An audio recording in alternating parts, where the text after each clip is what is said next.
बच्चों, जय हिंद। आज हम लोग एक टॉपिक पे बात करेंगे। टॉपिक है बेटा Krebs cycle, tricarboxylic acid cycle या फिर सिट्रिक एसिड साइकिल। ये तीन नामों से जाने वाला एक पर्टिकुलर साइकिल है जो कॉमनली क्रेब्स साइकिल कहलाता है। ठीक है, ये टॉपिक बहुत ही इंपॉर्टेंट है क्लास 11th के लिए, चाहे आप एकेडमिक में हो, फाउंडेशन कर रहे हो या फिर आप नीट के एस्पिरेंट्स हो। जैसे अगर आप नीट के लिए इस बार अप्लाई कर रहे हो तो ये टॉपिक आपकी बहुत मदद करेगी बेटा। ये एक ऐसे टॉपिक है जिससे हर साल लगातार एक ना एक क्वेश्चन जरूर आता है, और आज अगर ये टॉपिक आप कर ले जाते हो तो आपके 4 मार्क्स 100% सिक्योर है। ठीक है, इस पूरे जो वीडियो है इसमें हम लोग डिस्कस करेंगे इस टॉपिक को, यानी कि हम टॉपिक का एक्सप्लेनेशन देंगे आपको विथ ट्रिक।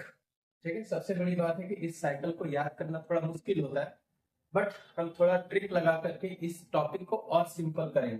ठीक है, साथ ही साथ नीट के प्रीवियस ईयर क्वेश्चंस को भी सॉल्व करेंगे जो लगातार आया हुआ है। ठीक है, चलिए तो हम सेशन को स्टार्ट करते हैं। देखिए, सबसे पहले डिस्कवरी। ठीक है, डिस्कवरी सिट्रिक एसिड साइकिल की या क्रेब्स साइकिल की किसने की थी बेटा? सर हेंस एडोल्फ क्रेब ने। ठीक है, इन्होंने अपने नाम पे ही इस साइकिल को नाम दिया था। तो बेसिकली आप देखो, इन्होंने जो डिस्कवरी की है क्रेब साइकिल की, वो की कैसे? तो सबसे पहली बात है, इन्होंने क्रेब साइकिल को डिस्कवर किया। क्रेब साइकिल को इन्होंने डिस्कवर किया while studying oxidation of pyruvic acid. जब ये पायरुविक एसिड के ऑक्सीडेशन को स्टडी कर रहे थे तब उन्होंने डिस्कवर किया क्रेब साइकिल को। ठीक है, क्या करता है क्रेब साइकिल? ये कन्वर्ट करता है बेटा न्यूट्रिएंट्स को। ये वही न्यूट्रिएंट्स है जो हम अपने डाइट के थ्रू लेते हैं बेटा। तो ये न्यूट्रिएंट्स को कन्वर्ट करता है दूसरे दूसरे मॉलिक्यूल्स में, जैसे amino acids, nucleotide bases and cholesterol. ठीक है, तो ये पर्टिकुलर ऐसे मॉलिक्यूल्स हैं जिनको कन्वर्ट करता है ये क्रेब साइकिल। और साथ ही साथ बेटा it produces energy, it is also stored और ट्रांसपोर्ट करता है इसको ये एटीपी या जीटीपी के फॉर्म में। एटीपी यानी कि एडिनोसिन ट्राइफॉस्फेट, और GTP it is also equivalent to ATP, hence it is guanosine triphosphate. ठीक है, चलिए आगे बढ़ते हैं। तो एक्चुअली क्या है क्रेब साइकिल? ठीक है, अभी तुमने देखा कि बेटा ये दूसरे दूसरे न्यूट्रिएंट्स को दूसरे दूसरे मॉलिक्यूल्स में क्या करता है? कन्वर्ट कर लेता है, जिससे एनर्जी का प्रोडक्शन होता है। ठीक है, तो एक्चुअली जो क्रेब साइकिल है बेटा, ये एक सीरीज है बायोकेमिकल रिएक्शन का। ठीक है, it is a series of biochemical reactions, जिससे क्या रिलीज होती है? एनर्जी स्टोर्ड कहाँ होता है? ये न्यूट्रिएंट्स में, और इन्हीं न्यूट्रिएंट्स का ऑक्सीडेशन के थ्रू क्या फॉर्म होता है बेटा? Acetic coenzyme A. ठीक है, इन्हीं न्यूट्रिएंट्स के ऑक्सीडेशन से बनता है एसिटिक कोएंजाइम ए। ठीक है, यानी कि कार्बोहाइड्रेट्स, प्रोटीन्स, फैट्स, अल्कोहल जब भी ऑक्सीडाइज होंगे बेटा, they are going to produce acetic coenzyme A. ठीक है, और यही एसिटिक कोएंजाइम ए एंटर करता है क्रेब साइकिल में। ठीक है, लोकेशन की जहां तक बात है बेटा, लोकेशन ये माइटोकॉन्ड्रियल मैट्रिक्स में होता है। सेल के माइटोकॉन्ड्रियल मैट्रिक्स में होता है। सेल के अंदर बेटा साइटोप्लाज्म में पाया जाता है माइटोकॉन्ड्रिया, जिसको हम बोलते हैं power house of the cell. जैसा कि आप लोगों ने पढ़ा है, it is responsible for producing ATP. लेकिन उस एटीपी का जो प्रोडक्शन है वो होता किसकी मदद से बेटा? माइटोकॉन्ड्रिया की मदद से होता है। तो माइटोकॉन्ड्रिया में जो न्यूट्रिएंट्स है वो क्रेब साइकिल के थ्रू ब्रेक होकर के कन्वर्ट होते हैं, और कन्वर्ट होकर के एटीपी का फॉर्मेशन करते हैं बेटा। यहाँ पे देखिए माइटोकॉन्ड्रिया का एक स्ट्रक्चर है यहाँ पे। ठीक है, स्ट्रक्चर में आप आसानी से देख पा रहे होंगे बेटा, माइटोकॉन्ड्रिया की ये अपर मोस्ट लेयर है, that is outer membrane. Mitochondria का टीएस लेयर है, तो यहाँ पे अंदर की तरफ देखोगे तो इनर मेम्ब्रेन पाया जाता है बेटा। ठीक है, और साथ ही साथ इसके अंदर पाए जाने वाले ऑर्गेनेल्स है, जैसे राइबोसोम। ठीक है, ribosome is responsible for protein synthesis. तो आप देखिए बेटा, इस पर्टिकुलर स्ट्रक्चर में आप क्लियरली देख पा रहे हैं कि माइटोकॉन्ड्रिया के मेम्ब्रेन के अंदर की जो स्पेस होती है उसको इंटर मेम्ब्रेन स्पेस कहते हैं, और बीच में यहाँ पे आप मैट्रिक्स देख पा रहे हो, ठीक है। ये वही लोकेशन है जिसमें हमारी क्रेब्स साइकिल ऑपरेट होती है, ठीक है बेटा। तो बेसिकली देखो, क्रेब्स साइकिल ऑपरेट होने के बाद एटीपी सिंथेस पार्टिकल्स को रिलीज किया हुआ है, ठीक है, जैसे एटीपी का प्रोडक्शन होगा।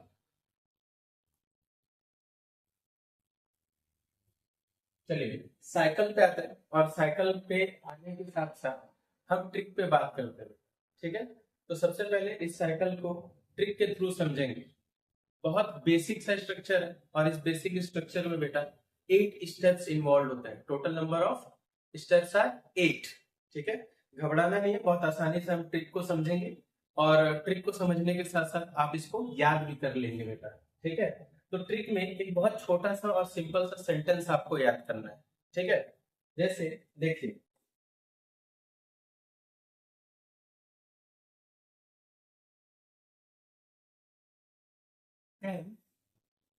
इंटेलिजेंट,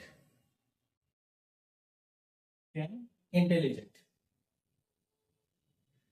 करण, ठीक है। के से आप किसी का भी नाम याद कर सकते हो, चाहे आपका बैचमेट हो, आपका फ्रेंड हो, आपका कलीग हो, आपका नेबर हो, आपका दुश्मन हो, जिसे आप कभी ना भुला पाओ, तो उसका नाम आप यहाँ लिख सकते हैं, ठीक है। मैंने यहाँ पे करण को लिखा है बेटा, करण लिखा है, ठीक है। तो आप अपनी मर्जी से यहाँ पे किसी का भी नाम लिख सकते हो जो के से स्टार्ट हो। तो can intelligent Karan solve some foreign mafia operation. एक सिंपल सा सेंटेंस है जो पूरी क्रेब साइकिल को बनाने में हेल्प करेगा, ठीक है। तो यहाँ पे एक ट्रिक लिखना है, can intelligent Karan solve some foreign mafia operation. लिख करके आप इसको नंबरिंग दे दो बेटा, 1 2 3 4 5 6 7 8, ठीक है। नंबरिंग कर लिया हमने। अब दूसरी चीज आपको जो याद रखनी है बेटा, कि इसमें जो स्टेप्स इन्वॉल्व है उन पर्टिकुलर स्टेप्स में एक्चुअली होता क्या क्या है, ठीक है। तो देखिए, यहां से हम लोग उठाएंगे बेटा, एक नंबर याद करना है आपको, 237, 237, ठीक है। ये 237 वो स्टेप्स है जहां पे बेटा NAD+ यूज होकर के बनाता है NADH2, ठीक है। अगर इसको और सिंप्लीफाई करें तो इसको हम NADH+H+ डिनोट कर सकते हैं, ठीक है। ये हम कर रहे हैं। तो 237 पे NAD+ रिड्यूस होकर के NADH2 बनाएगा, ठीक है। ये आपको याद रखना है। अब यहाँ पे देखिए, अगले स्टेप में बेटा 2 और 3 को याद करेंगे, 7 को यहाँ से स्किप कर देंगे, 2 3 रखेंगे, 7वें को हटा देंगे, और यहाँ पे होता है बेटा 2 3 पे डी कार्बोक्सिलेशन। क्या होगा बेटा? डी कार्बोक्सिलेशन, यानी कि रिमूवल ऑफ CO2 मॉलिक्यूल, ठीक है। तो 2 3 पे क्या होगा? डी कार्बोक्सिलेशन होगा, CO2 यहाँ से रिलीज होगा। अब आप इतना याद रखो बेटा कि 2 3 यहाँ पे भी है, 2 3 यहाँ पे भी है, यानी कि NAD+ है ना, जहां जहां पे डी कार्बोक्सिलेशन होगा, जिन 2 स्टेप में डी कार्बोक्सिलेशन होगा, वहां पे NAD+ रिड्यूस होकर के NADH2 बनाएगा, ठीक है। और एक बार अकेले भी बनाएगा, NAD+ रिड्यूस होकर NADH2, ठीक है, यहाँ पे ये बनाएगा। तो बेटा 2 3 7 की कहानी हो गई। हमने 2 3 लिया, 7 को हटा दिया, 2 3 लिया। अब बारी किसकी है? 4 और 5 की, ठीक है। 4 नंबर और 5 नंबर। देखिए 4 और 5 पे क्या होगा बेटा? 4 नंबर पे GDP, ठीक है, यानी कि गुआनोसिन ट्राइफॉस्फेट, ये रिएक्ट करेगा इनऑर्गेनिक फॉस्फेट के साथ और बना लेगा GTP, guanosine triphosphate, which is equivalent to one molecule of ATP, ठीक है। 5वें नंबर पे क्या होगा, FAD plus it will reduce, ठीक है, it will reduce to form FADH2, ठीक है, FADH2 बना लेगा। तो 2 3 7 पे NAD प्लस रिड्यूस होके NADH2 बना रहा है। 2 और 3 पे बेटा डिकार्बोक्सिलेशन होगा। 4 पे GTP इनऑर्गेनिक फॉस्फेट के साथ रिएक्ट करके GTP बना रहा है, that is equivalent to 1 ATP। और 5 नंबर पे FAD प्लस प्लस ये रिड्यूस हो रहा है बेटा, रिड्यूस होके ये क्या बना ले रहा है, FADH2 बना ले रहा है, ठीक है। तो इतनी चीजों को हम याद रखेंगे। अब देखिए बेटा, ये 8 स्टेप का जो रिएक्शन है ये ऐसे ही नहीं होगा, इसमें एंजाइम्स लगते हैं, ठीक है। क्या लगेंगे, एंजाइम्स लगेंगे, बायोलॉजिकल कैटलिस्ट लगेंगे, क्योंकि कहाँ हो रहा है ये, हमारे बॉडी में हो रहा है, लिविंग ऑर्गेनिज्म के अंदर हो रहा है। और लिविंग ऑर्गेनिज्म के अंदर कोई चीज होती है तो वहां पे as a catalyst enzyme use होता है बेटा, ठीक है। तो आप जल्दी से आपको एंजाइम भी याद करा देंगे, ठीक है। देखिए अब यहाँ पे ये जो चीजें लिखी हुई है इसको अप्लाई कैसे करोगे, 2 3 7 NAD प्लस है ना, तो 2 का मतलब बेटा I के बाद K है ना, यानी कि इसके और इसके बीच में ये प्रोसेस होगी, ठीक है। फिर 3, तो 3 से 4 पे जाएंगे बेटा, तो इसके बीच में होगा। और एक 7 नंबर पे, यानी 7 से जब हम 8 की तरफ बढ़ेंगे तो ये प्रोसेस डिकार्बोक्सिलेशन की, अरे सॉरी, डिकार्बोक्सिलेशन नहीं, NAD प्लस रिड्यूस होकर NADH2 बनाएगा, ठीक है। 2 और 3 पे क्या हो रहा है, डिकार्बोक्सिलेशन, देखिए इन्हीं के बीच में क्या होगा, CO2 का रिमूवल हो जाएगा। फिर तीसरे नंबर पे यानी इन दोनों के बीच में फिर CO2 निकल जाएगा। चौथे नंबर पे आएंगे तो चौथा नंबर ये बेटा, इन दोनों के बीच में क्या होगा, एक GTP इनऑर्गेनिक फॉस्फेट से रिएक्ट करके GTP बनाएगा। 5 नंबर पे आओगे यानी S और F है ना, इन दोनों के बीच में बेटा FAD प्लस H के साथ रिड्यूस होके FADH2 बना लेगा, ठीक है। अब उसी तरह से बेटा एंजाइम्स की बात कर लेते हैं, ठीक है। तो अब यहाँ पे देखिए 2 3 7 लिखा हुआ है, राइट, है ना। तो अब यहाँ पे हम लोग फिर से इस नंबर को यूज करेंगे, और नंबर को यूज करने के लिए आपको याद करना है 2 3 5 और 7, देखो 5 और 7, 2 3 5 और 7। यहाँ पे यूज करेंगे टर्म हम लोग डिहाइड्रोजिनेस, क्या यूज करेंगे, डिहाइड्रोजिनेस, ठीक है, डिहाइड्रोजिनेस। अभी स्टेप बाय स्टेप चलते हैं, घबराइए नहीं। क्या यूज करेंगे, डिहाइड्रोजिनेस, ठीक। अब रिमेनिंग जो नंबर रह गया 1 से 8 के बीच का जो रिमेनिंग नंबर है, यानी कि 1 4 6 और 8, 1 4 6 और 8, इस पे हम लोग जो एंजाइम यूज करेंगे वो है सिंथेस। क्या यूज करेंगे, सिंथेस, ठीक है। अब खाली बस आप इतना याद कर लो कि 2 3 5 7 पे डिहाइड्रोजिनेस लगेगा, 1 4 6 8 पे सिंथेस लगेगा, ठीक है।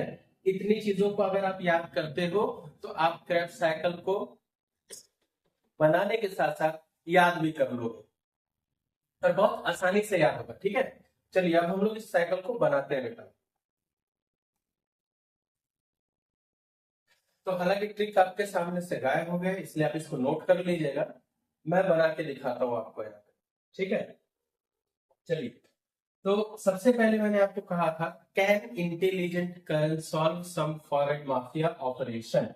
चलो एक आपको थोड़ा सुविधा के लिए मैं यहाँ पे लिख दे रहा हूं, can intelligent colonel solve some foreign mafia operation, ठीक है, can intelligent colonel solve some foreign mafia operation. अब ये आप देखते रहेंगे और साइकिल यहाँ बन जाएंगे, ठीक है। देखिए कैन मतलब सी है ना, सी से हम लिखते हैं यहाँ पे सिट्रिक एसिड, क्या लिखेंगे, सिट्रिक एसिड, ठीक है। कैन के बाद इंटेलिजेंट आई, आई का मतलब बेटा देखो citric acid, isocitric acid, citric acid और आइसोसिट्रिक एसिड। फिर के, के का मतलब यहाँ पे किससे बेटा, देखो के का मतलब अल्फा तो ग्लूटेरिक, एक सेकेंड,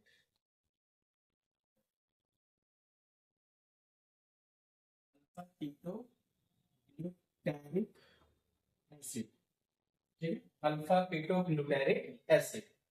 फिर चलते हैं आगे, तो यहां तक हो गया can intelligent curve, solve some. तो आपको यहाँ पे याद रखना है बेटा, succinyl coenzyme A, succinyl coenzyme A. आगे बढ़ते हैं बेटा, फिर ये बनाएगा सक्सेनिक एसिड, ठीक, सक्सेनिक एसिड। फिर एफ है, एफ में फ्यूमेरिक एसिड, ठीक है, फ्यूमेरिक एसिड। फिर ऊपर चलेंगे, एम से मैलिक एसिड, ठीक है, और फिर बेटा oxalo acetic acid, oxalo acetic acid, ठीक है, इससे बन जाना है सिट्रिक एसिड। कैसे बनेगा बेटा आप समझो, तो डिफरेंट डिफरेंट न्यूट्रिएंट्स के कन्वर्जन पे क्या होगा, एसिटिल कोएंजाइम ए बनेगा। कैसे बनेगा बेटा, तो अल्टीमेटली जो बेसिक प्रोडक्ट होता है वो होता है ग्लूकोज, ठीक है, क्या होता है वो, ग्लूकोज होता है, ठीक है। ग्लूकोज पहले कन्वर्ट होता है पायरुविक एसिड में, ग्लूकोज 6 कार्बन मॉलिक्यूल है और पायरुविक एसिड 3 कार्बन मॉलिक्यूल है। तो एक ग्लूकोज के मॉलिक्यूल के ऑक्सीडेशन से 2 पायरुविक एसिड बनता है, ठीक है। अब ये पायरुविक एसिड पहले बदलता है किसमें, एसिटिल कोएंजाइम ए में, क्योंकि लास्टली हमें किसका प्रोडक्शन कराना है, एटीपी का प्रोडक्शन कराना है बेटा। तो pyruvic acid gets converted into acetyl coenzyme A, ठीक। अब जब एसिटिल कोएंजाइम ए एंटर करता है इस साइकिल को, तो एसिटिल कोएंजाइम ए ये एक्चुअली 2 कार्बन अपना देता है किसको, क्रेब्स साइकिल। कितना कार्बन देता है, 2 कार्बन देता है, सिर्फ इतना याद रखिएगा कि ये अपना 2 कार्बन देता है किसको, सिट्रिक एसिड को, किसमें एंटर करने के लिए, क्रेब्स साइकिल में एंटर करने के लिए, ठीक है। तो अब समझो बेटा, सिट्रिक एसिड साइकिल यहाँ पे कितना कार्बन हो गया, 6 कार्बन मॉलिक्यूल हो गया, ठीक, it is a 6 carbon molecule.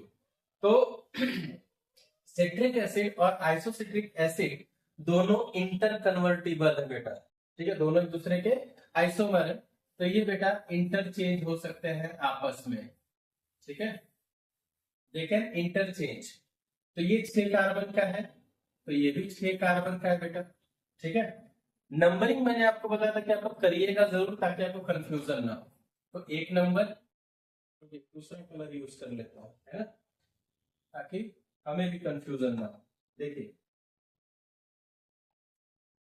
1 number, 2, 3, 4, 5, 6, 7 और 8, ठीक है। तो आइसोसिट्रिक एसिड 6 कार्बन मॉलिक्यूल है, अल्फा कीटोग्लूटारिक एसिड पे बात करते हैं। देखिए होगा क्या है, यहाँ पे मैंने आपको ट्रिक बताया था, 2, 3, 7, इस तीनों पे बेटा NAD+ रिड्यूस होके NADH2 बनाएगा, ये मैंने आपको ट्रिक में बताया था। 2 और 3 पे डीकार्बोक्सिलेशन होगा, ये भी बताया मैंने आपको। आइए कराते हैं, देखिए 2 नंबर यहाँ पे कराएंगे हम डीकार्बोक्सिलेशन, CO2 को निकाल दिया बाहर, और CO2 को निकाले बाहर, तो यहाँ पे साथ ही साथ क्या हुआ, NAD+ रिड्यूस होके बना दिया NADH2, क्या बना दिया, NADH2। थोड़ा रुके और क्लियर लिख देते हैं,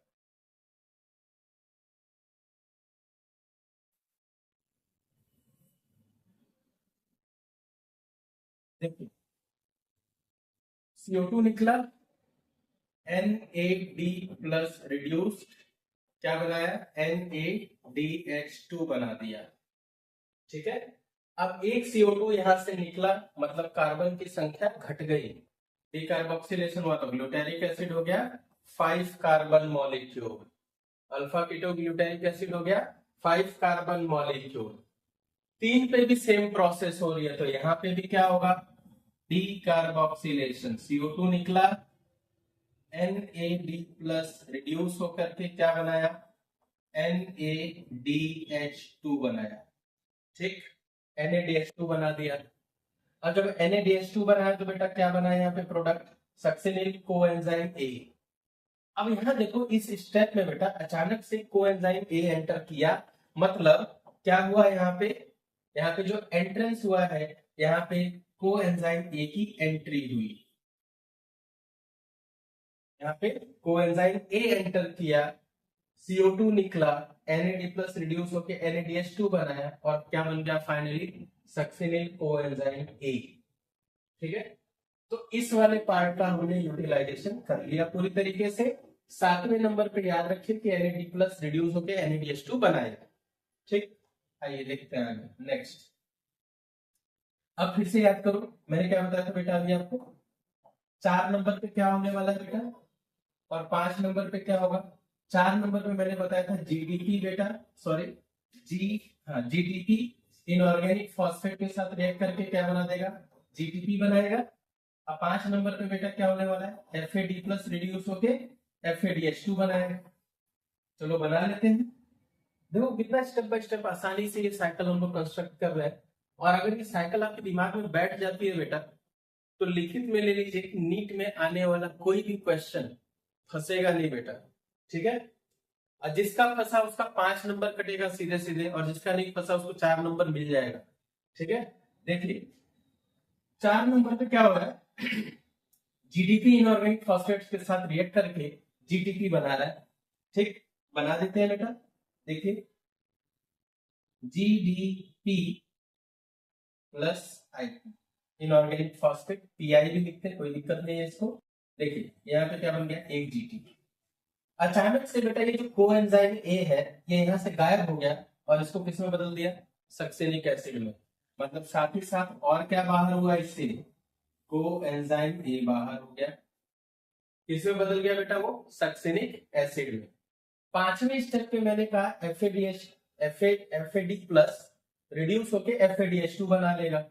बना देते हैं बेटा, यहाँ पे बना FADH2, FAD प्लस रिड्यूस्ड क्या बन गया, FADH2 बन गया। ठीक है, तो इस वाले पोर्शन का भी हमने यूज कर लिया इसको। ठीक, देखिए अब बढ़ते हैं आगे, ये हो गया, तो 5 नंबर की भी ट्रिक अप्लाई हो गई बेटा। 6ठे और 7वें के बीच में चलते हैं। ठीक है, एक चीज और यहाँ समझ लो बेटा, देखो कौन कौन से स्टेप्स जो है वो आपस में इंटर कन्वर्टिबल है। ठीक है, तो सक्सेनिक कोएंजाइम से सक्सेनिक एसिड बन रहा है, ये दोनों एक दूसरे से इंटरचेंज हो सकते हैं। दूसरी चीज, जब यहाँ से एक CO2 निकला तो ये 5 कार्बन का था, यहाँ से एक CO2 निकल गया, तो यहाँ पे जो बात रहेगी बेटा, ये सक्सेनिक कोएंजाइम में हो गया 4 कार्बन मॉलिक्यूल। सक्सेनिक एसिड भी है 4 carbon molecule, fumaric acid again ये 4 कार्बन मॉलिक्यूल, मैलिक एसिड फिर 4, ऑक्सैलो एसिटिक एसिड फिर से ये क्या है 4 कार्बन मॉलिक्यूल है। ठीक, तो सक्सेनिक एसिड से FAD प्लस रिड्यूस हुआ, FADH2 बनाया, और यहाँ से सक्सेनिक एसिड से फ्यूमेरिक एसिड, ये दोनों फिर से इंटरकन्वर्टिबल रिएक्शन है। फ्यूमेरिक एसिड से मैलिक एसिड, ये भी इंटरकन्वर्टिबल है बेटा, और मैलिक से ऑक्सैलो एसिटिक एसिड, ये भी इंटरकन्वर्टिबल रिएक्शन है along with oxalo acetic acid और सिट्रिक एसिड के बीच। ठीक है, क्योंकि सिट्रिक एसिड से आप 2 कार्बन मॉलिक्यूल को हटाओगे, बदल जाएगा किसमें, ऑक्सैलो एसिटिक एसिड में। तो हालांकि बेटा यहाँ पे ऑक्सैलो एसिटिक एसिड पहले से प्रेजेंट है 4 कार्बन मॉलिक्यूल के साथ, एसिटिक कोएंजाइम ने अपने 2 कार्बन को दिया और इसको बदल दिया किसमें, सिट्रिक एसिड में। ठीक है, अब हम उस 7 नंबर वाले ट्रिक को भी अप्लाई कर ले जो छूट गया है फिलहाल। देखिए 7 नंबर में मैंने आपको क्या बताया था, NAD प्लस रिड्यूस होगा NADH2 बनाएगा। बना लेते हैं सीधा सीधा, देखो बेटा, तो 7 नंबर ये ऑक्सैलो एसिटिक एसिड, ये ठीक है, कहाँ अप्लाई करेंगे, यहाँ अप्लाई करेंगे। देखो NAD प्लस रिड्यूस क्या बनाया, NADH2। ठीक, बन गया। अब अगली कहानी जो इसमें आती है एंजाइम्स की। ठीक है, एंजाइम्स को याद करने का तरीका मैंने बताया, 2 3 5 7 क्या है, डिहाइड्रोजिनेस है। तो बेटा देखो यहाँ 2 3 5 7 कौन सी एंजाइम लगनी है, डिहाइड्रोजिनेस लगनी है। ठीक है बेटा, तो सबसे पहले बात यहाँ पे क्या लिखा है, आइसोसिट्रिक एसिड। 2 नंबर पे हमें एंजाइम लगाना है बेटा, तो सीधे सीधे देखो आइसोसिट्रेट कहेंगे इसको, क्या कहेंगे, आइसोसिट्रेट डिहाइड्रोजिनेस। ठीक है, नाम क्या होगा यहाँ पे, आइसोसिट्रेट हाइड्रोजिनेस। लग गई एंजाइम, ये एंजाइम लगेगा आइसोसिट्रिक एसिड को अल्फा कीटोग्लूटारिक एसिड में बदल देगा। ठीक है, फिर कीटोग्लूटारिक एसिड से क्या बना है, सक्सिनिल कोएंजाइम ए। नंबर आप याद रखिए, 2 3 5 7, इन सब में हम लगाएंगे क्या, डिहाइड्रोजिनेस। बस याद रखिएगा जो सबस्ट्रेट यहाँ पे यूज कर रहे हैं उसी का नाम लेके उसमें डिहाइड्रोजिनेस चिपका देना बेटा, सीधे सीधे।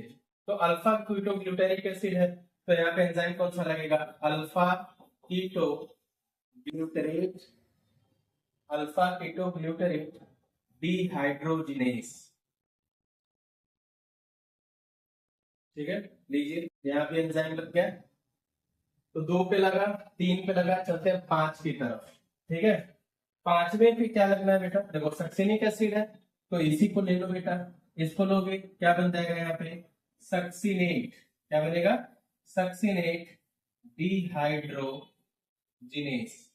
Succinate dehydrogenase. ठीक, फिर कहाँ लगाना है, 7 नंबर पे लगाना है बेटा। ठीक है, तो 7 नंबर पे क्या है यहाँ पे, मैलिक एसिड। किस में बदल रहा है, ऑक्सैलो एसिटिक एसिड में। ठीक है, तो आपको मैलिक एसिड से क्या याद करोगे, मैलेट। यहाँ क्या बनेगा, मैलेट। और क्या लगा देंगे साथ में, डिहाइड्रोजिनेस। ठीक है, लीजिए यहाँ भी लग गई एंजाइम, मैलेट डिहाइड्रोजिनेस पे भी एंजाइम लग गई। चलिए सॉरी 7 नंबर पे, यानी मैलिक एसिड से ऑक्सैलो एसिटिक एसिड को कन्वर्ट करने के लिए कौन सा लग रहा है, मैलेट डिहाइड्रोजिनेस। अब अपोजिट वाले को जो छूट गया उसकी बात करते हैं, 1 नंबर, 4 नंबर, 6 और 8, 1 4 6 8।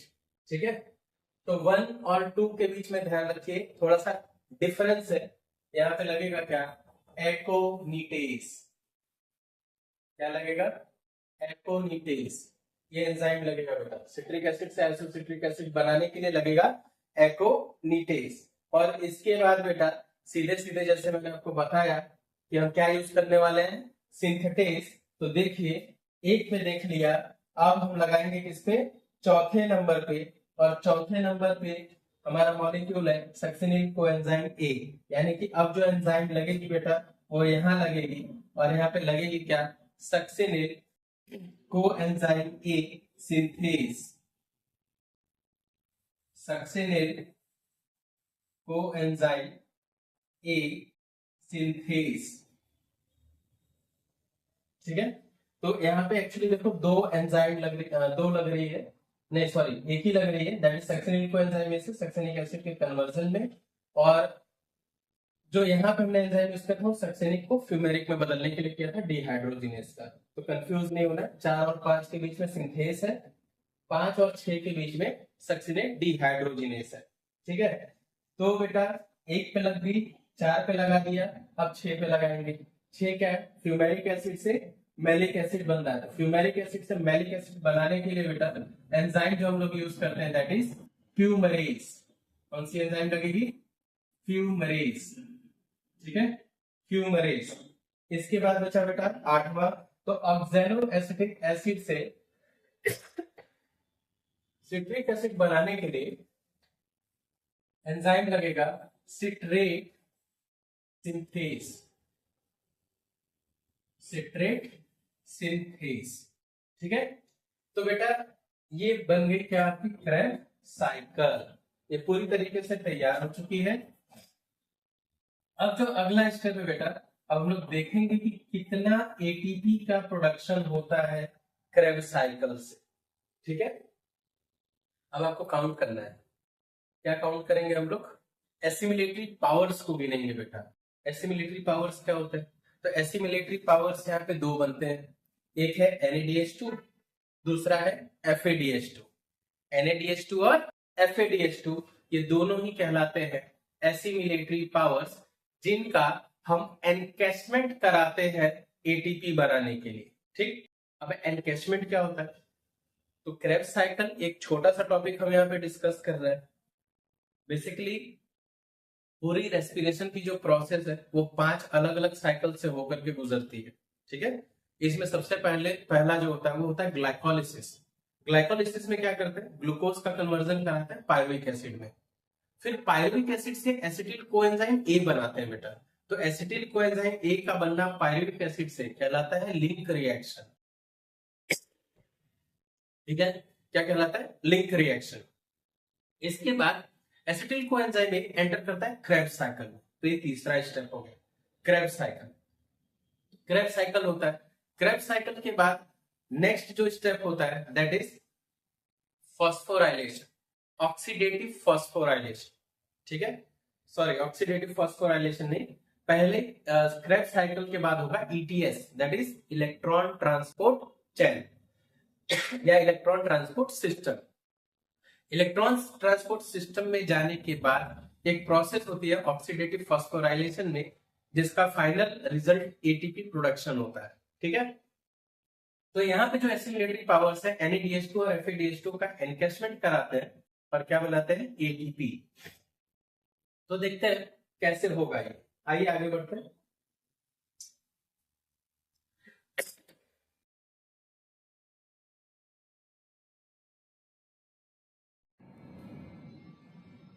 तो चलिए बच्चों, अब हम लोग कराते हैं एटीपी का प्रोडक्शन। देखिए होगा कैसे। अभी सीधे सीधे हम लोग एक पर्टिकुलर साइकिल में ऑब्जर्व करेंगे, वन साइकिल ऑफ क्रेब। ठीक है, एक क्रेब साइकिल में टोटल नंबर ऑफ, देखो टोटल नंबर ऑफ NaDH2 कितना बना बेटा? 3। FADH2 कितना बना? सॉरी 1। कितना बना? 1। ठीक है, और साथ ही साथ एक छोटा सा मॉलिक्यूल बना था दैट वाज GTP। तो GTP की संख्या कितनी थी? 1। ठीक, अब जो इसमें जानना जरूरी हमें वो ये है बेटा, अकॉर्डिंग टू एनसीईआरटी कहती है बेटा 1 NaDH2 is equivalent to 3 ATP। कितना ATP बनाएगा ये? 3। 1 FADH2 will produce 2 molecules of ATP and GTP is equivalent to ATP। कहने का मतलब बेटा जितना GTP मॉलिक्यूल होगा उसको उतना ही इक्विवेलेंटली हम समझ लेंगे ATP के। ठीक, तो देखिए अब यहाँ पे जो बना है बेटा उसी पे हम लोग बात करते हैं। NaDH2 एक पर्टिकुलर क्रेब साइकिल में कितनी बनी बेटा? 3। FADH2 कितना बना था? 1। और GTP कितना प्रोड्यूस हुआ था? 1। ठीक है, तो NaDH2 तीन बना। एक NaDH2 कितना ATP देता है? 3 ATP देता है। तो इंटू 3 ATP कर दो इसको बेटा, कितना प्रोड्यूस करेगा? 9 ATP। एक FADH2 से बेटा 2 मॉलिक्यूल बनेगा ATP का, तो बेटा ये कितना देगा? 2 ATP देगा। 1 GTP is equal to 1 ATP into 1 करेंगे बेटा, कितना दे देगा ये आपको? 1 ATP दे देगा। देखो इन सबको जब आप जोड़ोगे कितना आएगा? 12 ATP। चलिए, एक क्रेब साइकिल से आपको कितना ATP मिल रहा है? 12 ATP मिल रहा है बेटा। अब बात को समझो, मैंने आपको बताया glucose will break down to produce pyruvic acid, and pyruvic acid will produce acetyl coenzyme A. इतनी बात समझ में आया बेटा? आप सुनिए ध्यान से। ग्लूकोज का मॉलिक्यूल है 6 carbon, pyruvic acid 3 carbon molecule है, मतलब कि एक ग्लूकोज का मॉलिक्यूल टूटेगा, 2 पायरुविक एसिड बनाएगा और दोनों पायरुविक एसिड एक एक एसिटिल कोएंजाइम ए बनाएंगे। ठीक है, यानी कि ये जो एक साइकिल चली है वो सिर्फ और सिर्फ एक पायरुविक एसिड से बने हुए एसिटिल कोएंजाइम ए की मदद से चली है बेटा। यानी कि एक ग्लूकोज मॉलिक्यूल को पूरी तरह से ऑक्सीडाइज करने के लिए क्रेब्स साइकिल कितनी बार चलेगी? 2 बार। तो बेटा एक बार में जब ये 12 एटीपी बना रहा है तो इनटू 2 कर देंगे, total number of ATP produced will be 24 ATP.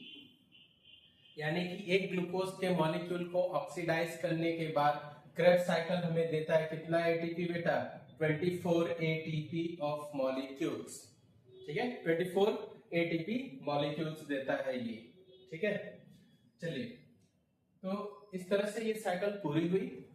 अब आते हैं बेटा इसके सिग्निफिकेंस पे या इंपॉर्टेंस पे। सिग्निफिकेंस क्या है इसका, है ना? What is the importance? देखिए सिग्निफिकेंस, अब तक हमने जो भी पढ़ा उसमें सिर्फ और सिर्फ ये पढ़ा कि it is responsible for production of ATP. ठीक है, किसके प्रोडक्शन के लिए इंपॉर्टेंट है? एटीपी के लिए। तो पहला पॉइंट वही लिख देते हैं बेटा। इसका पहला इंपॉर्टेंस है बेटा एनर्जी प्रोडक्शन। एनर्जी प्रोडक्शन यानी कि Krebs cycle operates for the production of energy. ठीक है, साथ ही साथ बेटा अब देखो एनर्जी प्रोडक्शन हो रहा है तो एनर्जी रिक्वायर्ड क्यों होता है ना? तो दूसरा significance for growth and development. देखो बेटा ये ऐसी प्रोसेस है जिसमें एनर्जी कंज्यूम होता है, एनर्जी बनेगा तब तो कंज्यूम कराएंगे ना। तो दूसरा सिग्निफिकेंस हो गया फॉर ग्रोथ एंड डेवलपमेंट। और तीसरा जो तीसरा सिग्निफिकेंस है इसका, that is it is important for cellular metabolism, है ना? Cellular metabolism. देखो सेलुलर मेटाबॉलिज्म का मतलब सुनो, जो भी न्यूट्रिएंट्स आप अपने डाइट में ले रहे हो जब तक वो अपने सिंपलर फॉर्म में ब्रेक नहीं करेगा तब तक एटीपी में कन्वर्ट नहीं हो पाएगा बेटा। समझ में आया बात? इसीलिए सेलुलर मेटाबॉलिज्म के लिए भी क्रेब्स साइकिल जरूरी है। एंजाइम्स न्यूट्रिएंट्स को तोड़ देते हैं सिंपल फॉर्म्स में, नो डाउट, बट उनको एटीपी में कन्वर्ट करने के लिए रिस्पॉन्सिबल है हमारा माइटोकॉन्ड्रिया, जिसमें ऑपरेट कराता है क्रेब्स साइकिल को। ठीक है, और उसी से प्रोडक्शन होता है एटीपी का। यानी कि ATP is the source of energy in plants as well as animals. ठीक है, लिविंग ऑर्गेनिज्म है तो एनर्जी का source will be in the form of ATP. ठीक है, तो बेटा यहाँ पे कुछ चीजें बन रही है तो कुछ चीजें टूट भी रही है। समझ में आ रहा है? मेटाबॉलिज्म दोनों को कंक्लूड करता है बेटा, इसलिए मेटाबॉलिज्म फर्दर किसमें डिवाइडेड होता है? 2 प्रोसेस में, एनाबॉलिज्म और कैटाबॉलिज्म। तो एक चीज आप और ध्यान में रखो यहाँ पे कि इस क्रेब्स साइकिल में ये दोनों प्रोसेस साथ होती है, इसलिए क्रेब्स साइकिल को एम्फीबोलिक पाथवे भी कहा जाता है बेटा। It is also a type of एम्फीबोलिक pathway, क्योंकि एनाबॉलिक और कैटाबॉलिक रिएक्शंस दोनों एक साथ इसमें ऑपरेट होते हैं।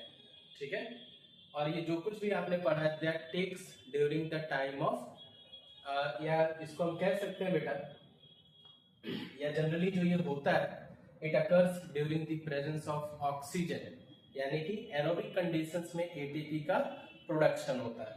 ठीक है, चलिए अब आगे बढ़ते हैं बेटा। तो अगला जो हम लोग स्लाइड यहाँ पे आपको दिखा रहा हूँ that is questions of NEET. ठीक है, तो देखो बेटा यहाँ पे ये क्वेश्चन जो है कहाँ से आया कब आया, ये दोनों चीजें इसमें मेंशन्ड है। ठीक है, तो देखिए इसमें नीट 2024 पिछले साल का ये क्वेश्चन है, 4 मार्क्स का। ठीक है, कहां से आया है बेटा? NCERT is the source. ठीक है, लेकिन एनसीईआरटी ने इतनी बातों को क्लैरिफाई नहीं किया है जो यहाँ पे मैंने आपसे डिस्कस किया है बेटा। तो समझने के लिए बहुत ही इंपॉर्टेंट टॉपिक है ये, आप इसको जरूर देखिए और ज्यादा से ज्यादा बच्चों तक शेयर करिए ताकि उनको इस टॉपिक में कोई दिक्कत ना हो। आइए सवाल पे चलते हैं बेटा। देखिए कहता है match the list 1 with list 2। ठीक है, हमने पढ़ा क्या? Krebs cycle. तो बाकी चीजों को तो हमने पढ़ा नहीं, पहले हम देखते हैं क्रेब्स साइकिल से ही इस क्वेश्चन को सॉल्व करते हैं। देखिए सबसे पहला क्या दिया है,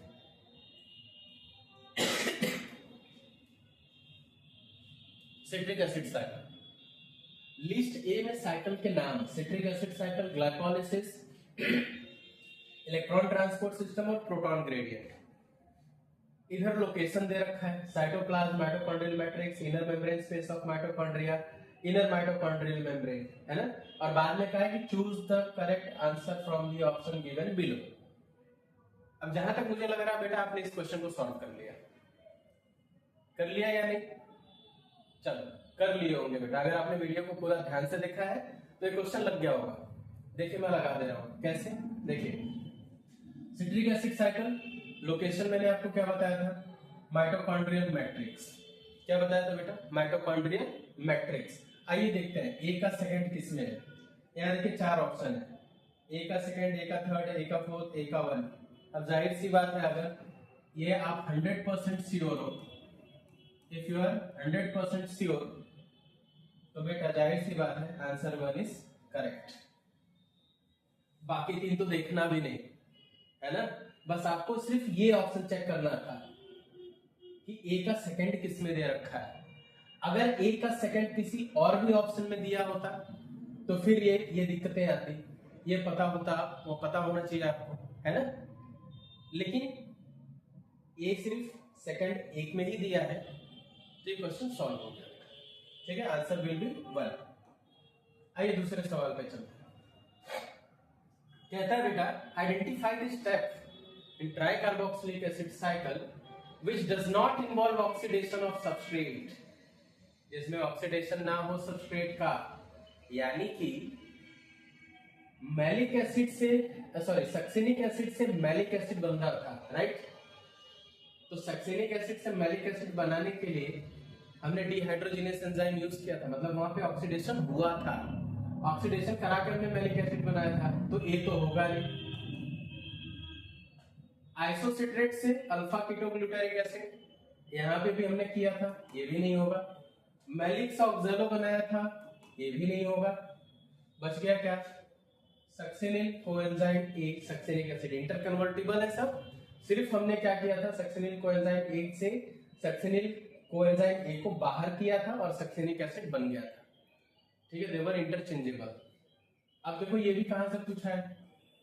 एनसीईआरटी से पूछा है। कब पूछा है बेटा? देखो तो बैक टू बैक 2 सवाल आपको मिल गए 2024 के। चलिए नेक्स्ट, ये क्वेश्चन देखो पूछा है बेटा अगेन फ्रॉम एनसीईआरटी नीट 2023। कहता है how many times decarboxylation occurs during each TCA cycle, है ना।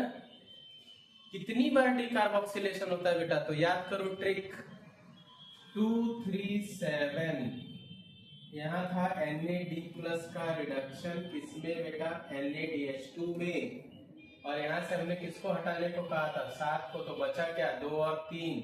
इस पे हमने क्या बताया था आपको? डीकार्बोक्सिलेशन।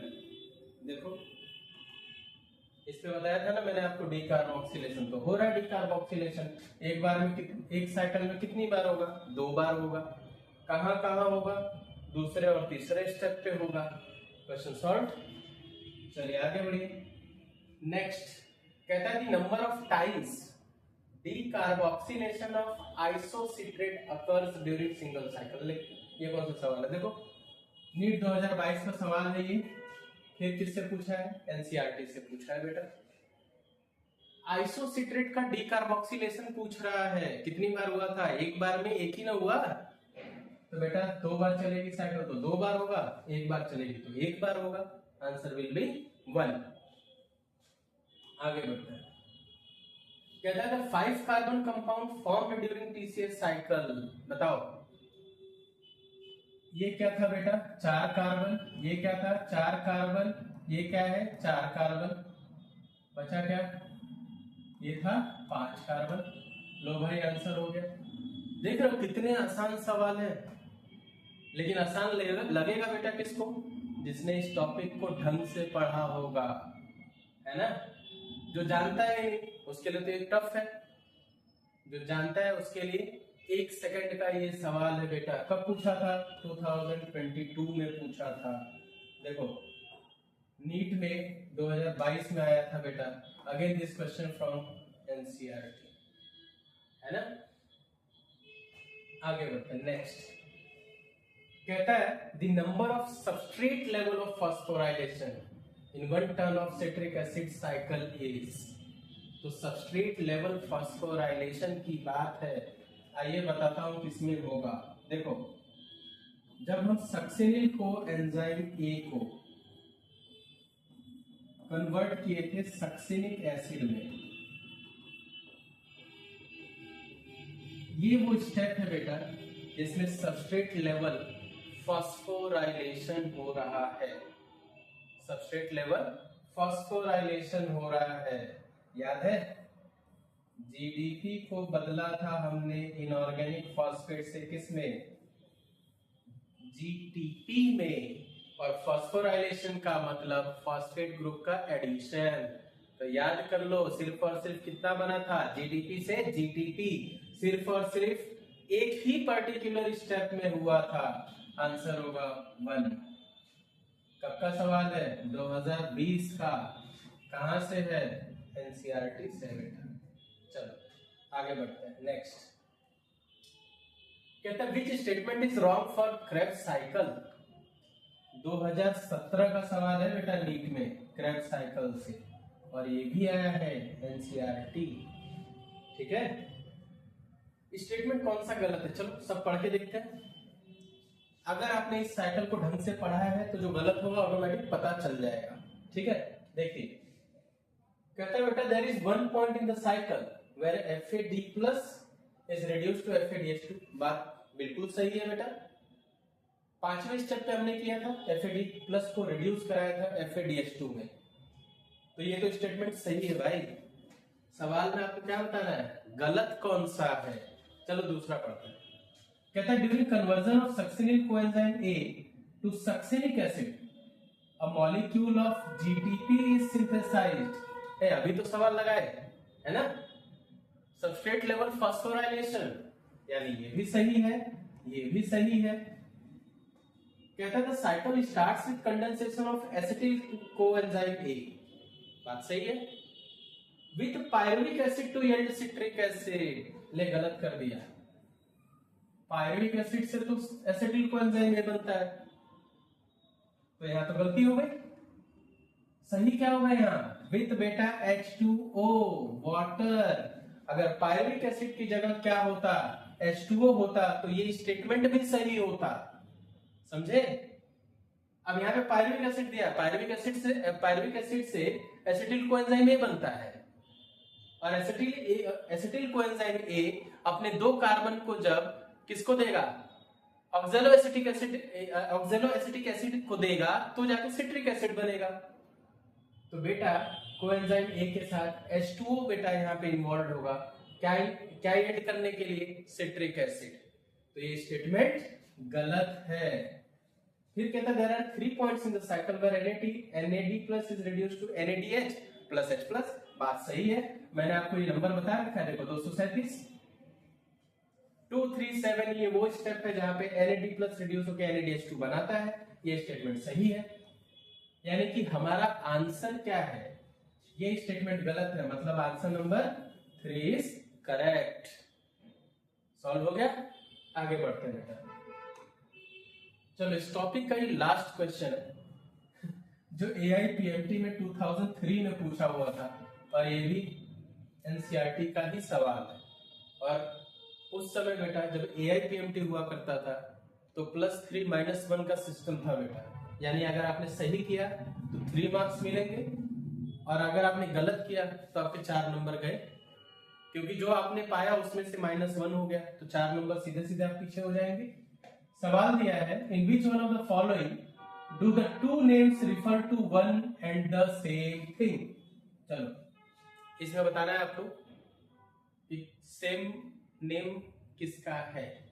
देखो, क्रेब साइकिल का दूसरा नाम क्या केल्विन साइकिल है? नहीं, केल्विन साइकिल तो हम किसको बोलते हैं? केल्विन साइकिल किसको बोलते हैं बेटा? C3 साइकिल को किसको बोलते हैं? C3 साइकिल को केल्विन साइकिल बोलते हैं बेटा। तो this are not the same names. फिर दिया है बेटा ट्राई कार्बोक्सिलिक एसिड साइकिल और सिट्रिक एसिड साइकिल। ये सही है, हो सकता है। आओ देखें, यहाँ क्या दिया है? सिट्रिक एसिड साइकिल दे रखा है, यानी किसकी बात कर रहा है बेटा? क्रेब साइकिल की बात कर रहा है, तो ये तो सही दिया है। फिर केल्विन साइकिल डाल दिया, मतलब C3 साइकिल, फिर अपोजिट हो गया। अब बेटा ट्राई कार्बोक्सिलिक एसिड के साथ किसको दे दिया? Urea cycle. Urea cycle try carboxylic acid cycle, फिर से गलत है, तो सही ऑप्शन हमारा क्या होगा? 2, tricarboxylic acid cycle also known as citric acid cycle. Question solved. अब देखो बेटा, यहाँ पे यूरिया साइकिल दिया है, दिमाग लगाया है यहाँ पे। यूरिया साइकिल को डिस्कवर किसने किया था? क्रेब ने किया था। कब किया था बेटा? 1932 में किया था। Urea cycle also known as ornithine cycle. बात समझ में आई?